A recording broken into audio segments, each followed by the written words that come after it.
વાલા વિદ્યાર્થી મિત્રો, અત્યાર સુધીમાં આપણે ખરીદ કિંમત શોધવાના નાના નાના દાખલા જોયા. હવે આપણે માલ મિલકત નિકાલ ખાતું, ખરીદનાર કંપનીનું ખાતું, ભાગીદારોના મૂડી ખાતા, રોકડ ખાતું વગેરે આપણે ઘણા બધા ખાતા હોય, આમ નોંધ હોય, એવા દાખલા આપણે જોઈએ. એ દાખલા જોતા પહેલા આપણે થોડુંક પૂર્વ ભૂમિકા સમજી લઈએ. માલ મિલકત નિકાલ ખાતું એ શું છે પહેલા એ સમજી લઈએ. તમે 12મા ધોરણમાં ભાગીદારી પેઢીના વિસર્જન ચેપ્ટરમાં બરાબર શીખી ગયા છો કે માલ મિલકત ખાતું કોને કહેવાય.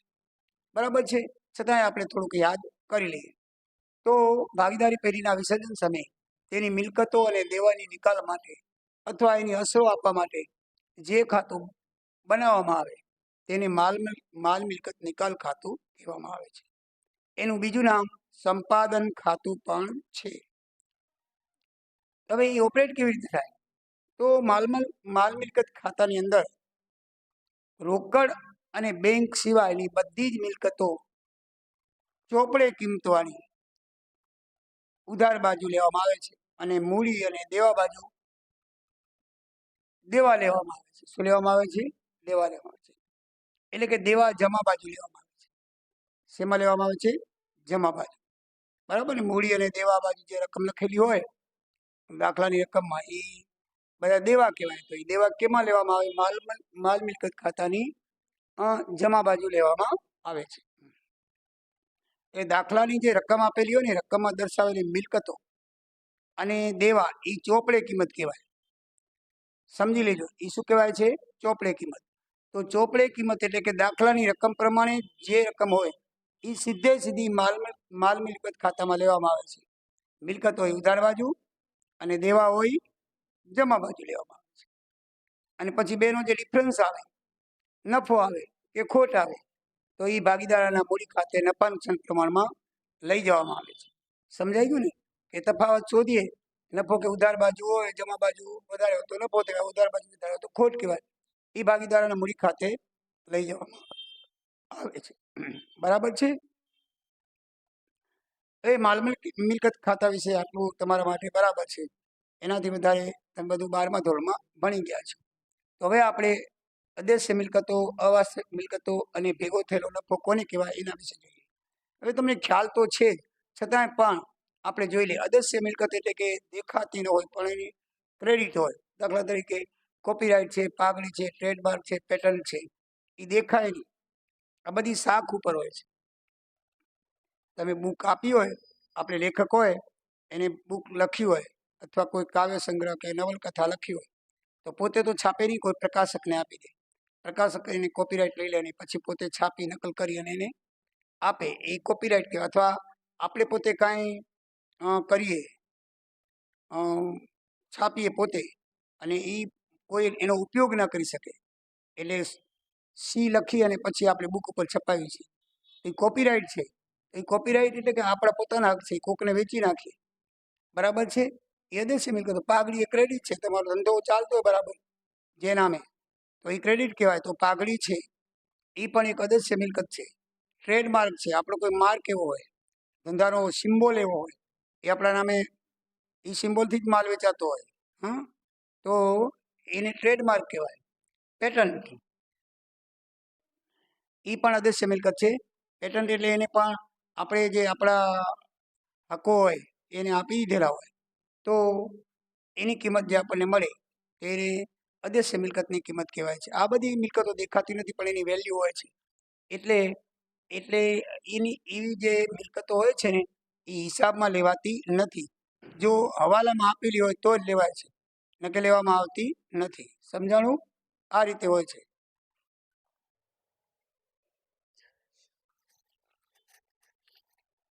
તો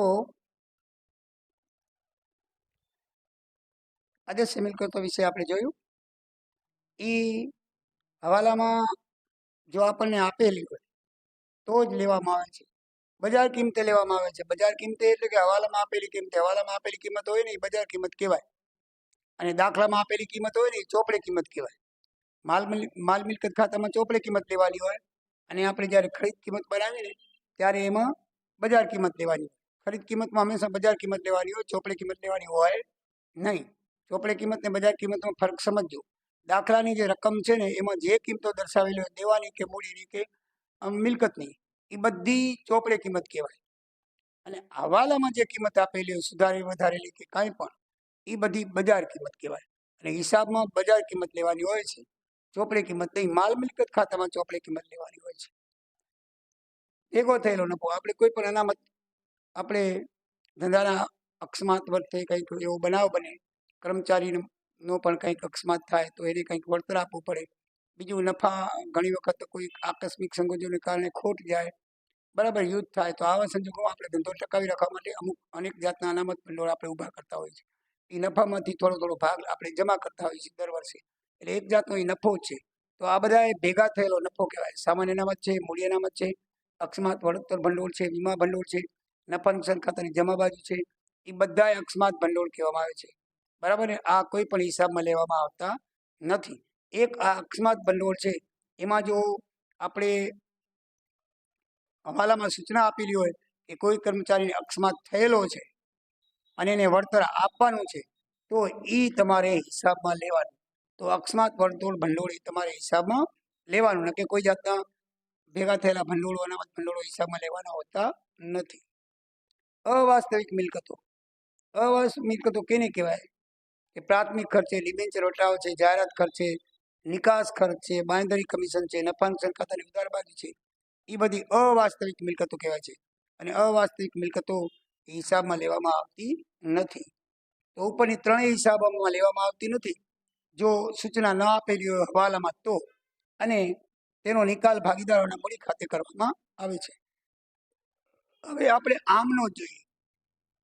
જે ધંધો વેચનાર છે એના ચોપડામાં આમનું છે, તો પહેલી આમનું છે, પેઢીની તમામ મિલકતો ચોપડે કિંમતે માલ મિલકત ખાતે લઈ જવી તો લખવાનું કે માલ મિલકત ખાતે ઉધાર તે પરચુરણ મિલકતો ખાતે જમા.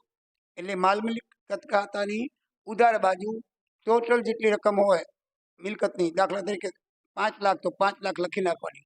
અને પછી પરચુરણ મિલકત એટલે નામ લખતા જવાનું, ફર્નિચર ખાતે, બરાબર, યંત્રો ખાતે, બરાબર. તો એ રીતે દરેક ખાતે જેટલી અલગ અલગ રકમ હોય એ બધી લખવાની. એ શું થશે? જમા બાજુ.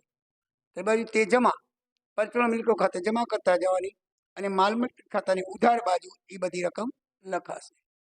પછી પેઢીના દેવા ચોપડે કિંમતે માલ મિલકત લઈ જવાના. જે રીતે મિલકતો લઈ જઈએ એવી રીતે ચોપડી પેઢા પર આપણે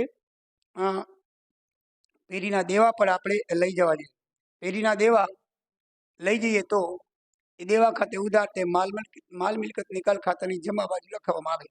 જેમ મિલકતો ઉધાર બાજુ એમ દેવા જમા બાજુ પણ ચોપડી કિંમતે લખવામાં આવે. બરાબર છે?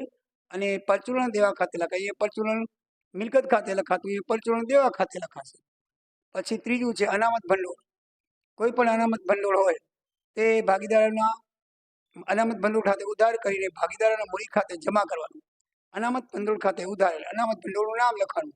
દાખલા તરીકે સામાન્ય અનામત, મૂડી અનામત, અકસ્માત વળતર અનામત, વીમા ભંડોળ અનામત, નફા નુકસાન ખાતાની ઉધાર અનામત બાજુ બાજુ હોય તો એ રીતે લખીને આપણે પછી ભાગીદારના મૂડી ખાતે જમા લખવાનું.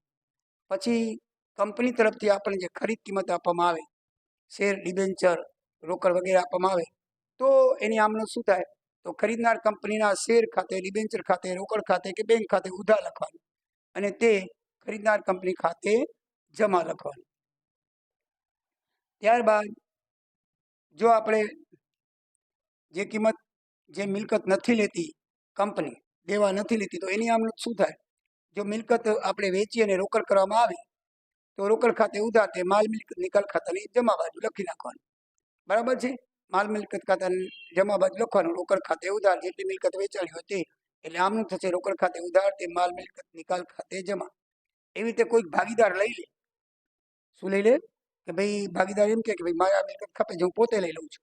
તો આપણે ભાગીદારોના મૂડી ખાતે ઉધાર કરવાની, અને માલ મિલકતના નિકાલ ખાતે જમા. ખાલી અહીંયા રોકડ ખાતે આવશે, એને બદલે અહીં ભાગીદારોના મૂડી ખાતે આવશે. હવે દેવા જો આપણે ચૂકવી દેવા પડે, દેવા ભાગીદારી નવી કંપની ના લે તો આપણે ચૂકવવું પડે, એટલે આપણે પાસે રોકડ જાય તો લખાય માલ મિલકત નિકાલ ખાતે ઉધાર એ રોકડ ખાતે જમા. આ દેવા ચૂકવવા માટેની થાય છે. બરાબર છે? પછી પેઢીએ ચૂકેલ વિસર્જન ખર્ચ જે થાય એ પેઢી ચૂકે તો એક જાતનો ખર્ચ છે તો ઉધાર બાજુ આવે. માલ મિલકત નિકાલ ખાતે ઉધાર, તે રોકડ ખાતે, બેંક ખાતે જમા. હવે જો માલ મિલકત ખાતાની બાજુ નફો હોય તો નફો હોય એ શું કરવાનું? દાખલા તરીકે જમા બાજુ વધારે તો નફો થાય અને ઉધાર બાજુ વધારે તો ખોટ થાય. બરાબર. તો માલ મિલકત ખાતાની ઉધાર બાજુ એ નફો લખવાનો અને ભાગીદારોના મૂડી ખાતે જમા લખવાનું. તો આટલી આમનો 8 છે. એમ તો હજી વધારે પણ આમનો છે, પણ જ્યારે દાખલામાં ઉપયોગ થશે ત્યારે લખાવીશ. અત્યારે તમારે દાખલા ગણવા માટે આટલી વિગત બધી બરાબર છે. તો ચલો હવે આપણે આગળ દાખલા જોઈએ. વિદ્યાર્થી મિત્રો, હવે દાખલો કેવી રીતે ગણાય એના 10 સ્ટેપ છે એ આપણે જોઈ લઈએ. સૌથી પહેલા ખરીદ કિંમતની ગણતરી કરી નાખવાની. ખરીદ કિંમતની ગણતરી કઈ રીતે થાય એ આપણે શીખી ગયા છીએ. બરાબર. જે કંપનીએ લીધેલા મિલકત હોય અને લીધેલા દેવા હોય બંનેનો તફાવત એ શું કહેવામાં આવે છે? ખરીદ કિંમત કહેવામાં આવે છે. પછી જરૂરી ખાતા ખોલવાના. માલ મિલકત ખાતું આપણે દાખલામાં કીધેલું હોય તે. બરાબર છે. પછી ભાગીદારોના મૂડી ખાતા, રોકડ ખાતું, જે ખાતા પણ કીધા હોય બધા ખાતા ખોલવાના. પછી ખાતાની બાકી ટ્રાન્સફર કરવાની. જે ખાતાની બાકી હોય માલ મિલકત ખાતે લઈ જવાની હોય કે મૂડી ખાતે લઈ જવાની હોય કે રોકડ ખાતે લઈ જવાની હોય એ પાકા સળિયાના મૂડી અને દેવાની જે મિલકતો હોય એ બધી જે તે ખાતામાં ટ્રાન્સફર કરવાની. અનામત ટ્રાન્સફર કરો ભાગીદારના મૂડી ખાતામાં. બરાબર છે. મૂડીને દેવા બાજુ જે અનામત આપેલી હોય ભાગીદારના મૂડી ખાતામાં ટ્રાન્સફર કરી નાખવાની. ખરીદ કિંમતની 2 નોંધ કરવાની. ખરીદ કિંમત લેણી થાય ત્યારે અને ખરીદ કિંમત ખરેખર ચૂકવણી થાય ત્યારે એની 2 નોંધ કરવાની. આપણે આમ નોંધમાં જોઈ ગયા એ રીતે 2 નોંધ એની કરવાની. નહીં લીધેલી મિલકત અને તેનો નિકાલ કરવો. ભાગીદારે લીધેલી હોય તો તેનો ભાગીદારે જો મિલકત પોતે લઈ લીધી હોય તો તેનો મૂડી ખાતામાં એના મૂડી ખાતે લઈ જવાનું. અને જો વેચી નાખી લે તો રોકડ હોય એ માલ મિલકત નિકાલ ખાતે લઈ જવાની. એવી રીતે નહીં લીધેલું દેવું હોય તો એનો પણ નિકાલ કરો. પેઢીએ ચૂકવાનું છે કે માલ મિલકત ખાતે લઈ જવાનું છે નક્કી કરો. દાખલામાં સૂચના એ પ્રમાણે કરી નાખવાનું.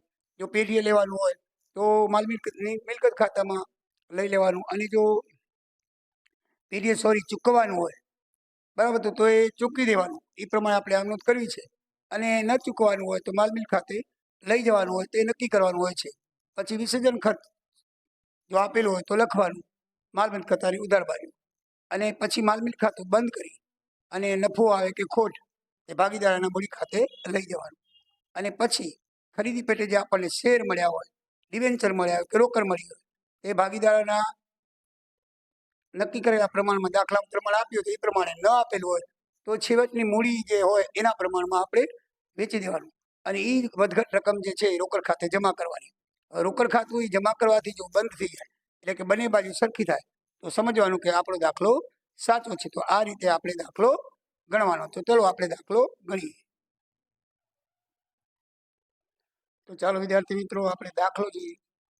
એ દાખલો તમારો પુસ્તકનો જ છે. ઉદાહરણ નંબર 5 પાના નંબર 10. એ દાખલાની અંદર આપણે જોઈએ તો પહેલા અભય અને વચન સરખે વિશે નફો નુકસાન ભાગીદારો છે એનું પાકું સર્વે આપ્યું છે અને હવાલાની વિગતો આપી છે બધી. તો એ વિગતો પરથી આપણે દાખલો ગણવાનો છે. તો સૌથી પહેલા દાખલાના સ્ટેપ પ્રમાણે જોઈએ તો સૌથી પહેલા આપણે શું શોધવાનું છે? ખરીદ કિંમત શોધવાની છે.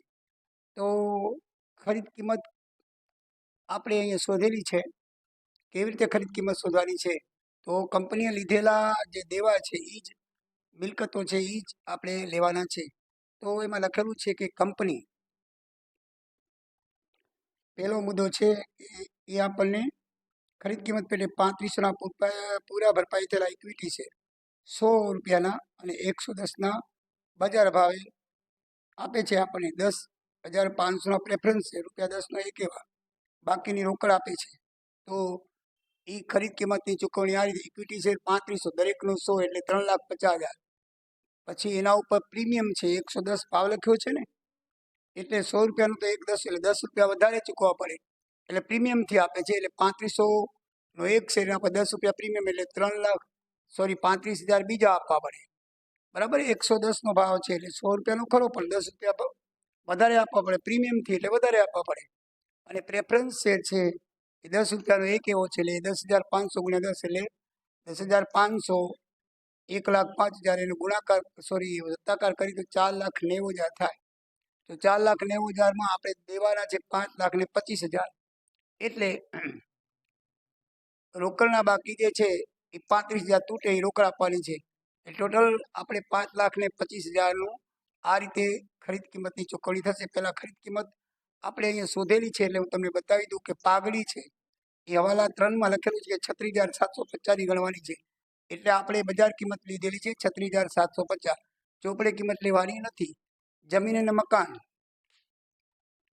3,15,000 છે, બરાબર છે ને. આપણે લીધા છે 3,78,000. તો એમાં હવાલો છે કાયમી મિલકતોમાં 20% વધારો કરવાનો છે. 20% વધારો એટલે અહીંયા આપણે ગણીએ તો 630 અને માથે 2 મીંડા એટલે 63,000. કેટલા આવશે? 63,000 નો વધારો કરવાનો છે. તો 63,000 3,00,000 15 ઉમેરી દઈએ તો 3,78,000 આવે. એટલે આપણે 3,78,000 લીધા. યંત્રો પણ 20% લેખવાના છે. તો યંત્રો આપણને આપેલા છે 87,500. તો 87,500 તો 87,500 ના 20%. 2 મીંડા ઉડી જાય. 875 ગુણ્યા 2 1750 અને માથે 1 મીંડું 17,500 એમાં ઉમેરી દઈએ યંત્રોની અંદર. યંત્રોની કિંમત જે લખેલી છે 87,500 એમાં ઉમેરીએ તો યંત્રો આવશે 1,05,000. સ્ટોક 20% ઓછી કિંમતે લખવાનો છે. આપણને સ્ટોક આપેલો છે 1,22,500 નો. તો 1,22,500 ના 20%. બરાબર છે. 1,22,500 ના 20%. 2 મીંડા ભૂલી ગયા. 12,2450 માથે 1 મીંડું 24,500. તો 24,500 આપણે લેસ કરીને સ્ટોક લખશું 98,000. કેટલો લખશું? 98,000. રોકાણો 49,000 ના છે, બરાબર છે. તે આપણે એના લીધેલા છે 49,000. રોકાણો સ્ટોક પછી રોકાણો. પછી છે દેવાદારો. દેવાદારો ચોપડા કિંમત છે 1,22,500. એમાંથી ઘાલખાદ લખવાનું કીધું છે કે 10% ઘાલખાદ રાખવી. તો 10% એટલે 12,250 બાદ કરીએ તો 1,10,250 એની આવે, બરાબર. 12,250. તો આપણા જે દેવાદારો 1,22,500 છે એમાંથી 12,250 બાદ કરીએ તો 1,10,250 વધે. પછી રોકડ છે. રોકડ આપણને ઉપર હવાલા નંબર 2 માં આપેલું છે કે 28,000 સિવાયની આપણને રોકડ લઈ લેવાની છે. એ કંપની લઈ લે છે. તો 84,000 આપણી રોકડ આપેલી છે ખાતામાં. તો 84,000 રોકડ અને બેંક સિલક આપેલી છે પાકા સરિયામાં. એમાંથી 28,000 બાદ કરી નાખશું કારણ કે એ કંપની લેતી નથી. એટલે રોકડ આવશે 56,000. લેણી ઊંડી છે 59,59,500. એ તો બરાબર લીધેલી છે એટલે પૂરેપૂરી આપણે લઈ લઈશું. ન સૂચના આપેલી હોય તો. રોકાણો પણ 49,000 લઈ લઈએ. ટોટલ 8,92,500 મિલકત બાજુનો સરવાળો આવ્યો. હવે દેવા કયા કયા લે છે? તો દેવા બાજુ આપણે જોઈએ તો દેવા લેણદારો 1,22,500 છે. તો લેણદારો 1,22,500 ના લઈ લે છે, બરાબર છે. એટલે 1,00,000 માં બેંક લોન, બેંક અભયની લોન નથી લેતા, આપણે બેંક લોન લઈ લે છે 1,75,000 ની. અભયની લોન અને રોકડ 28,000 છે, આ બધું લઈ લે છે. એટલે આપણે બધું લેવાનું છે. લેણદાર લેવાઈ ગયા બેંક લોન. પછી કારીગર બચત અને બચત રોકાણ છે, એ પણ આપણે લઈ લેવાનું છે 21,000. એ પણ આપણે લીધું. પ્રોવિડન્ટ ફંડ 49,000 એ પણ આપણે લઈ લેવાનું છે. બે સિવાય એને કીધું 28,000 રોકડ અને લોનની અભયની લોન સિવાય એ આપણે બધું લઈ લેવાનું છે. તો એ પ્રમાણે દેવા કર્યા તો એનો સરવાળો 3,67,500 એ 8,92,000માંથી 5 બાદ કરો તો 5,25,000 વધે. 5,25,000ની ચૂકવણી આપણે આ રીતે કરી. તો સૌથી પહેલા આપણે ખરીદ કિંમત શોધી અને પછી આપણે ખરીદ કિંમતની કેવી રીતે ચૂકવણી થઈ એ જોયું. જો ખરીદ કિંમતમાં આપણે હંમેશા બજાર કિંમત લેવાની હોય છે. બજાર કિંમત એટલે કે હવાલામાં જે આપેલી હોય તે, એટલે હવાલામાં જે લખેલું હોય ને એ જ આમાં લેવાનું હોય છે. બરાબર છે. પછી જો તમને કોઈ ના આપેલું હોય અને બધી મિલકત લઈ લીધેલી છે તો પછી આપણે જે પાકા સર્વેમાં આપેલી હોય એ કિંમત એ લખવાની હોય. દાખલા તરીકે રોકાણો એ આપણે 49 લખ્યા, કારણ કે એને લખેલું છે કે 28,000 રોકડ સિવાય અને અભયની લોન સિવાય બધી મિલકતો લઈ લીધી છે. એટલે જે મિલકતની બજાર કિંમત આપેલી હોય એ બજાર કિંમત લખવાની, અને ના આપેલી હોય અને એને ખરીદેલી હોય તો ચોપડે કિંમત આપણે એને લખવાની હોય. આમ તો ના આપેલી હોય ને ખરીદી ન લખેલી હોય તો આપણે એનો નિકાલ કરવો પડે, પણ આમાં તો બધી મિલકત લઈ લીધી છે એટલે આની બજાર કિંમત નથી. તો આપણે જે પાકા સર્વેમાં આપેલી છે એ જ કિંમત આપણે લીધેલી છે. તો આ પ્રમાણેથી હવે હવાલામાં જોઈએ તો પહેલો હવાલો તો આપણે કરી નાખ્યો કે ખરીદ કિંમતની ચૂકવણી આ રીતે કરવાની છે. નંબર 2, 28,000ની રોકડ સિવાય અભાની લોન સિવાયની તમામ મિલકતો લઈ લીધી તો એની આપણે અસર આપી દીધી છે. તો હવે જોઈએ આપણે કેવી રીતે માલ મિલકત ખાતાની અંદર લખશું. તો બધા ખાતા બનાવેલા છે. આના પછી આ એમ દાખલો ગણવાની રીતે આવે છે, ખાતા બનાવો. તો બધા ખાતા બનાવ્યા. હવે એની શું આપવાની છે? અસર આપો. તો આપણે જે કિંમત ખરીદેલી છે, બરાબર છે, એ ખરીદ કિંમત આપણે ક્યાં લખશું? માલ મિલકત ખાતાની જમા બાજુ. તો અહીંયા લખશું ખરીદ કિંમત અહીંયા 5,25,000. પછી અભયની લોન લીધેલી નથી, તો અભયની લોન નથી લીધેલી તો આપણે એની ઉધાર બાજુ લખશું. આ ઉધાર અને જમા બાજુ એ લખું છું રોકડ કે બેંક ખાતે. રોકડ બેંક એ 42,000 રૂપિયા છે, એની લોન હતી એ એને લીધેલી નથી એટલે આપણે એને રોકડા આપવા પડશે. એટલે બાકી આગળ લાવ્યા, બાકી આગળ લાવ્યા કેટલા લખશું? 42,000 રૂપિયા. બરાબર છે. તો 42,000 રૂપિયા થાય. હવે આપણે આગળ જોઈએ તો બધા ખાતા છે.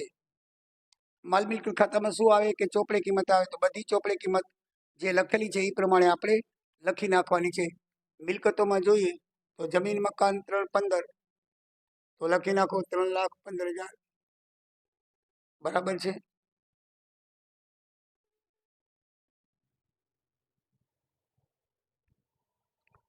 યંત્રો 87,500.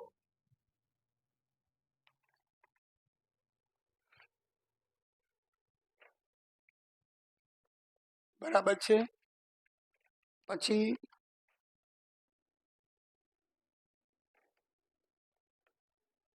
દેવાદારો 1,22,500. 1,22,500. સ્ટોક છે 1,22,500. જો અહીંયા બધી ચોપડે કિંમત એટલે દાખલામાં જે લખેલી છે એ જ કિંમત લેવા છે, બીજી કોઈ કિંમત નહીં લેવાય. એટલે બેઠી ઉતારવાની છે 49,000. પાઘડી 28,000 લેવાની છે, દાખલામાં દર્શાવેલી છે એ નહીં. પછી લેણી ઊંડી 59,500 અને રોકડ છે એ આપણે 56,000 લેવી પડશે, કારણ કે 28,000 સ્વીકારી નથી. બરાબર છે. એટલે રોકડ આપણે અહીંયા 56,000 લેશું. 84,000માંથી બાદ કરીને જે આવે તે.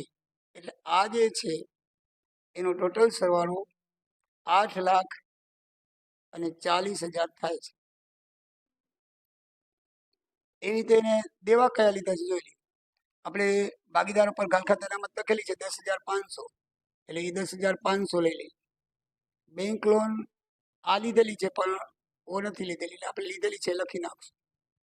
લેણદારો 1,22,500 એ પણ આપણે લખી નાખશું. કારીગર બચત ફંડ 21,000 એ પણ આપણે લખી નાખશું. પ્રોવિડન્ટ ફંડ 49,000 એ પણ આપણે લખી નાખશું અને ખરીદ કિંમત 5,25,000. તો આ બાજુ સરવાળો આવશે 9,03,000.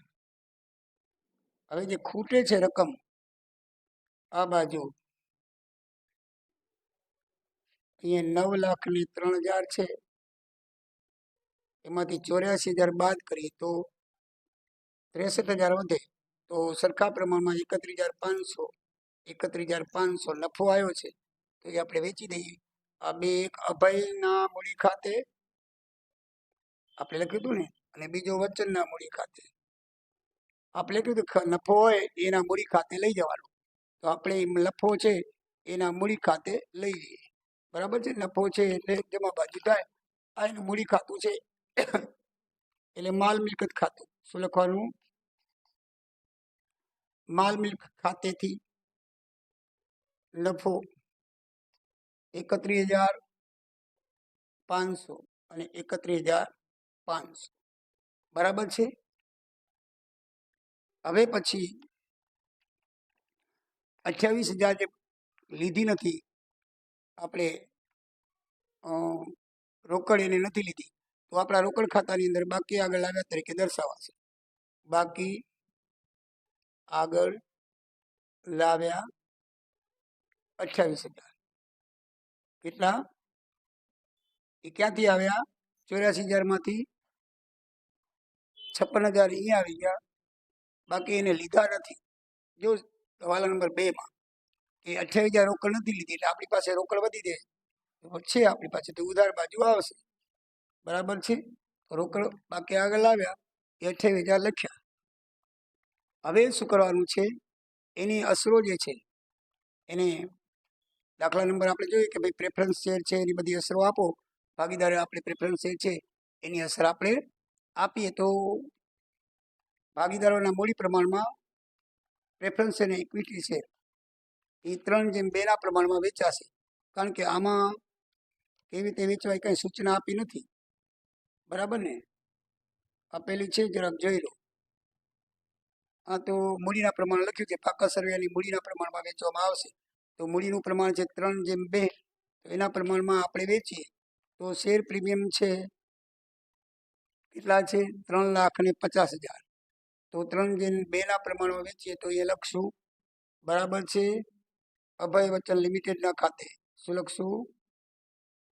અભય વચન લિમિટેડ ખાતે ઇક્વિટી શેર. ઇક્વિટી શેર આના ભાગે આવશે 2,31,000. બરાબર ને? આને ભાગલે આવશે 1,54,000. 3:2 પ્રમાણમાં કેલ્ક્યુલેટરથી વેચી નાખો એટલે એ આવશે. પછી પ્રેફરન્સ શેર. પ્રેફરન્સ શેર આમાં પ્રીમિયમ સહિત રકમ લીધેલી છે, 2 110ના પ્રમાણમાં લીધેલા છે. 2 ની ભેગી કરીને કરશો તો જ આવશે.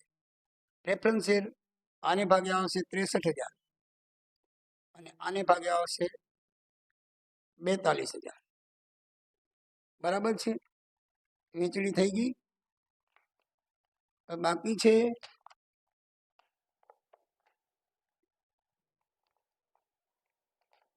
હવે મૂડી ખાતામાં એની મૂડી.